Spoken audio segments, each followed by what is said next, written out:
Si è svolto in prefettura un nuovo incontro tra il prefetto di Agrigento Salvatore Caccamo e il presidente dell'Ordine degli Ingegneri della provincia Achille Furioso e il presidente della Fondazione dell'Ordine Domenico Armenio. L'incontro ha posto al centro della discussione l'infrastrutturazione del territorio, le criticità legate alla gestione dei servizi di pubblica utilità, la corretta conduzione degli appalti e la realizzazione di progetti di opere pubbliche finanziate dall'Unione Europea.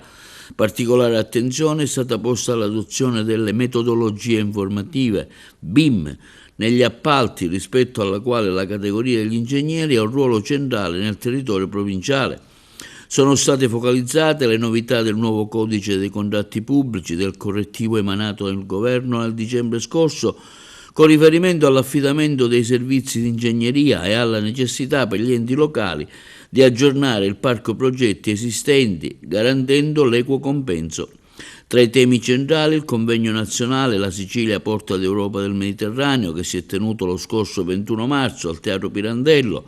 L'evento ha rappresentato un momento di confronto di altissimo profilo, con la partecipazione del Ministro delle Infrastrutture Salvini, del Presidente dell'Italferro Lo Bosco, del Presidente dell'ENAC di Palma, dei rari rappresentanti dell'assessorato regionale alle infrastrutture.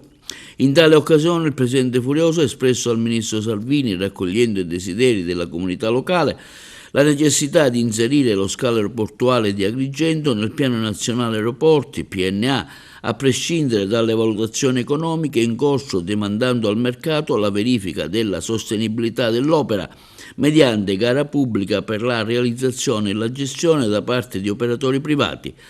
Il sito individuato per l'infrastruttura in località Piano Romano, nel territorio di Licata, ha già ottenuto il parere tecnico favorevole da parte dell'ENAC. Solo attraverso una collaborazione solida tra le istituzioni, ordini professionali e operatori del settore potremo garantire uno sviluppo infrastrutturale adeguato alle esigenze del territorio.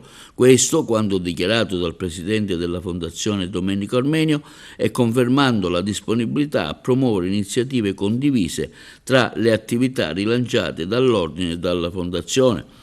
Siamo pronti a collaborare attivamente per superare le criticità, a costruire un futuro migliore per Agrigento e per la Sicilia, ha concluso il presidente Achille Furioso, ribadendo il ruolo strategico della professione.